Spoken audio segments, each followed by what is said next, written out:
Bonjour à tous et bienvenue pour ce nouveau test. Aujourd'hui on va parler True Wireless, on va parler Amazon, et pour éviter un petit peu les Chinois, où c'est un peu plus compliqué, quoique, puisque nous allons parler cette fois-ci de SandPits. SandPits True Dots, c'est le nom de ces intras True Wireless, donc vous pouvez voir ici à l'intérieur, et qui sont donc des intras vendus à une trentaine d'euros. Donc sur Amazon directement, vous avez le lien dans la description, c'est directement la marque qui me les a envoyés et qui m'a envoyé la toute dernière paire, en gros celle qui vient juste de sortir. Donc comme vous pouvez voir, ils sont assez compacts, c'est du micro USB par contre, hein, première chose à dire. Et donc on est là sur des petits intras qui sont assez intéressants, surtout sur la partie sonore, où j'ai été assez étonné, surtout au prix vendu. On voit ça tout de suite.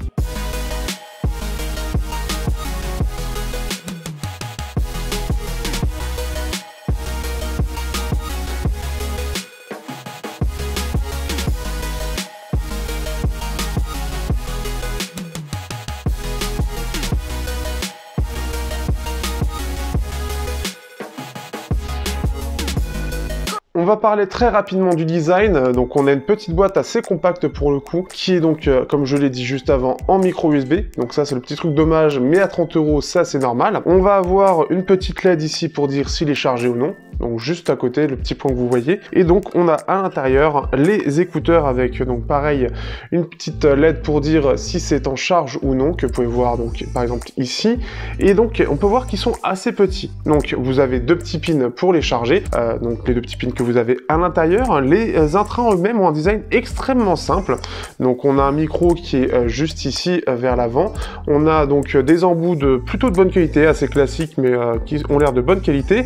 On a la mention L et R qui sont donc avec sur une partie glossy à l'intérieur des écouteurs. Il y en a un qui m'a échappé. Et donc ce qui fait qu'il est bicolore. On a un gris avec du noir. On a une surface tactile qui est très simple, qui permet pas forcément grand chose. En tout cas de ce que j'ai essayé, il y en a très peu enfin il y a très peu de commandes, en fait il y en a que deux, on verra ça juste après. Et donc ce qui fait que pas grand chose à dire sur ce design. On a cette surface tactile, le petit liseré pour montrer la fin, le côté les deux corps qui sont plutôt bien ajustés pour le prix. Après on va pas pouvoir trop en demander. Et donc après donc c'est assez petit, ça reste assez correct en termes d'embout. Donc bon, pas grand chose à dire vraiment sur ce design qui est extrêmement sobre. Pour montrer à quoi ça ressemble dans l'oreille, ça donne ça.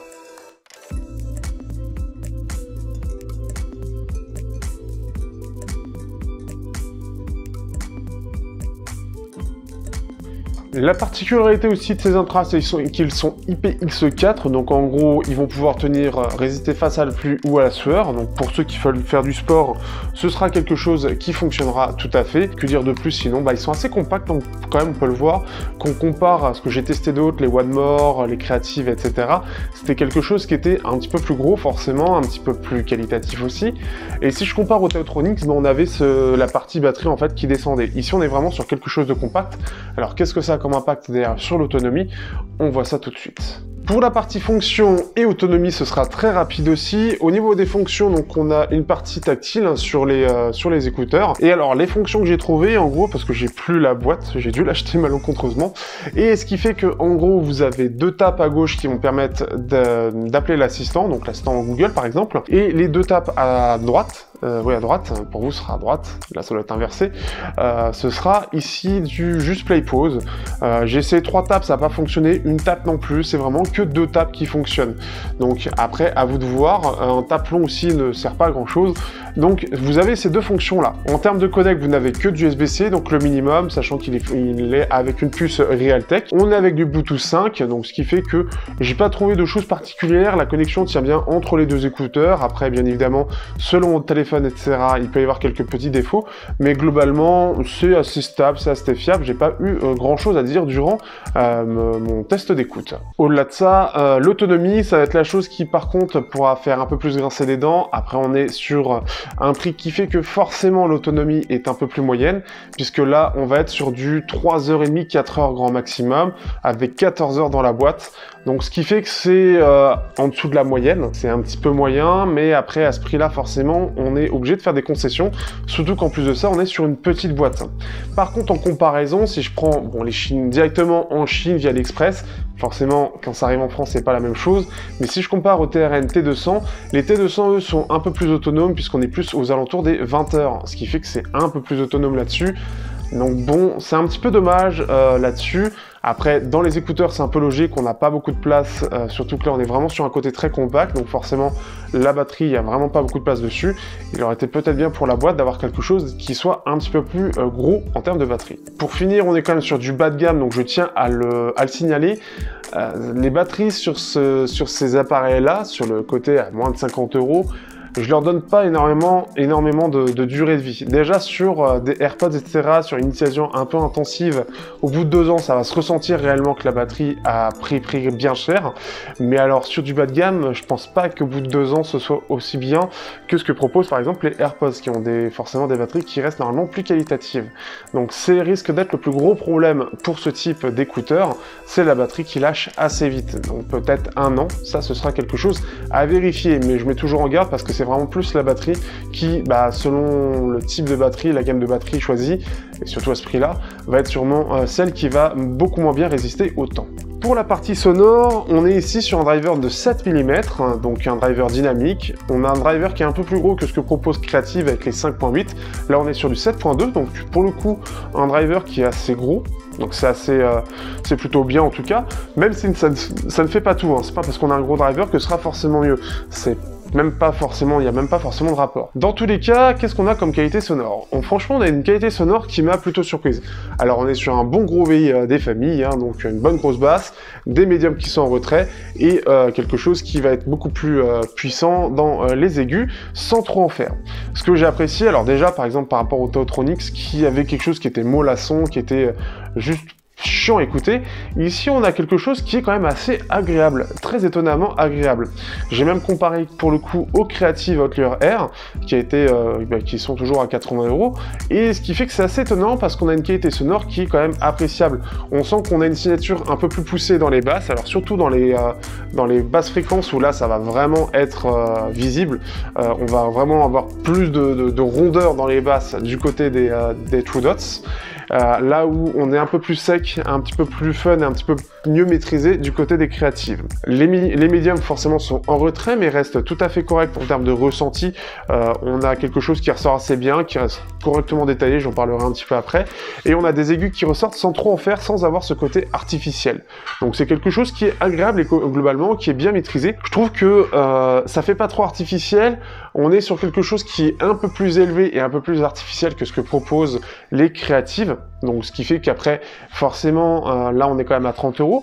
Mais globalement, j'étais assez étonné du rendu sonore. Donc malgré ce côté en V, ça fait pas trop artificiel. Je trouve qu'ils sont même plus agréables que les TRN T200, qui pour le coup en faisaient beaucoup. Ici ça en fait moins, c'est un peu mieux maîtrisé. Ce que j'ai remarqué par contre comme problème, c'est pas très détaillé. Donc tout ce qui va être petite nuance, etc., ça va passer plus à la trappe que sur les créatives.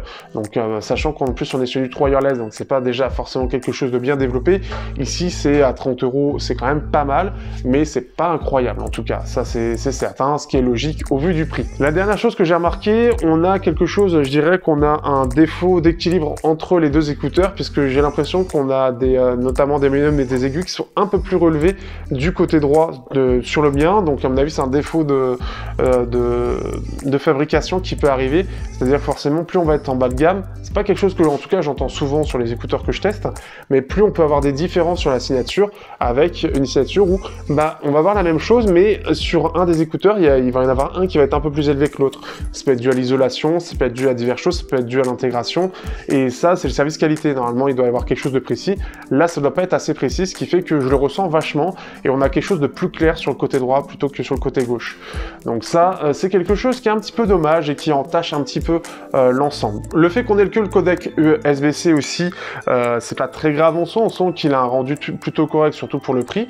Il utilise une puce Realtek qui est tout à fait correcte là-dessus, donc pas de... Alors il va y avoir juste l'AAC et le USB-C, et donc globalement ça va être correct. Franchement c'est pas mal, les détails sont corrects sans plus, on sent vraiment qu'on est sur le minimum, mais que c'est pas mauvais non plus. C'est-à-dire que ce qui est agréable avec ces True Dots, c'est qu'on a un rendu qui est globalement appréciable. J'avais vraiment beaucoup plus peur que ça en les recevant, et je les ai testés assez tard au final, et au final, je me suis dit, mais c'est pas si mal en fait, surtout pour du 3 wireless à 30 €, le rendu est plutôt bien géré. Donc on s'approche un petit peu que de ce qui est offert par exemple les Creative en termes de qualité sonore, mais après c'est plus les fonctions autres, le côté aptX, etc. qui va être absent. Après bien évidemment à vous de voir par rapport à ça, mais bon, le SBC là c'est largement suffisant, hein. Il n'y a pas besoin de beaucoup plus là-dessus, surtout pour des intras à ce prix-là. Donc ce qui fait que, en tout cas, globalement, c'est assez correct. J'ai été assez étonné globalement. C'est plutôt un bon rendu, donc pas grand-chose à dire de négatif. Bien évidemment, c'est surtout les détails. Même la scène, hein. La scène est plutôt correcte d'ailleurs. Scène pas très large forcément, mais qui reste tout à fait correcte. Les créatifs font un peu mieux. Il y a certains instruments qui sont un peu plus centrés. Ici, c'est arrangé un peu différemment par rapport aux créatifs, mais globalement, c'est correct, c'est très correct. Dernière chose, l'isolation est plutôt bonne, pareil pour du True Wireless. C'est pas incroyable, c'est correct, ça se défend. C'est pas fou non plus, mais ça fait le taf. Donc, j'ai pas grand chose à dire de plus, si ce n'est, pour le prix, j'ai été assez étonné, je m'attendais à pire. Je m'attendais vraiment à pire, et ce qui fait que je peux le comparer facilement face aux créatives et face donc au Kinera aussi, qui est un peu différent, mais pour le coup directement sur Amazon, ce qui est agréable. Alors, pour finir, que penser donc de ces Soundpeats True Dots? Alors, comme je le disais, j'avais un petit peu peur globalement du produit, notamment la qualité sonore. J'avais eu les Tautronics il y a quelques temps de ça, j'ai plus le nom, mais ce qui fait que c'était très moyen, c'était pas vraiment écoutable, je prenais absolument aucun plaisir, c'était même plus une torture d'écouter ça, surtout quand on teste des intras comme je teste moi. Ici, j'étais plus agréablement surpris puisque j'ai trouvé justement qu'on était sur quelque chose qui était beaucoup plus agréable visuellement.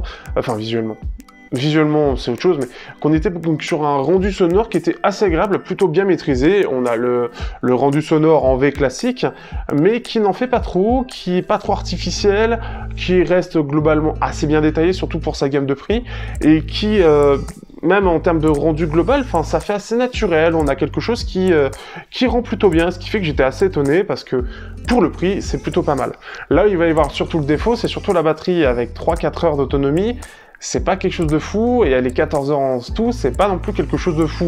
Le truc qui revient le plus souvent, surtout pour les écouteurs True Wireless que j'ai de côté dans un sac, hein, je les collectionne, c'est surtout qu'ils ont tendance à se réveiller un peu plus pour rien en fait derrière. Donc si vous l'utilisez pas souvent, il est possible que ça se décharge plus ou moins facilement. Et ça, c'est universel, j'ai l'impression, selon les intras, ils sont un peu tous comme ça. Donc ce sera la chose à faire attention. Donc je dis beaucoup donc. Globalement, des intras True Wireless plutôt réussis pour le prix, pas d'ATPTX, mais c'est un peu logique. Globalement, en plus, la connexion est plutôt bonne. Ce qui manquera, voilà, c'est surtout ça, les détails qui sont un peu moyens. Mais sinon, si vous cherchez des True Wireless qui sont pas très chers, qui soient compacts et qui soient pour une utilisation, alors comme certains peuvent utiliser en moto ou pour de la communication rapidement, etc., ça fonctionne plutôt bien. Dernier point que j'ai oublié d'aborder d'ailleurs, c'est la latence. La latence est tout à fait correcte, on a un décalage quand même qui se ressent très léger, ce qui fait que c'est pas parfaitement synchronisé avec YouTube. Donc on est un petit peu plus de 150 millisecondes, mais ça reste correct, ça reste regardable. Bien évidemment, en jeu, ce sera par contre inutilisable. Voilà, vous avez toutes les informations pour des True Wireless à 30 €, c'est très correct, c'est en tout cas recommandable, et donc ce qui fait que vous pouvez y aller. Sur ce, je vous dis à bientôt pour un prochain test sur Teknoid. N'hésitez pas à rejoindre le Discord si vous avez envie d'en parler directement avec la communauté qui est en train de se construire sur Discord, donc n'hésitez pas à rejoindre. Et sinon, n'hésitez pas, si vous voulez me soutenir, vous avez Utip, vous avez Tipeee comme d'habitude, et vous n'hésitez pas à liker, partager, commenter comme d'habitude, ce sera avec grand plaisir. Sur ce, je vous dis à bientôt pour un prochain test sur Teknoid.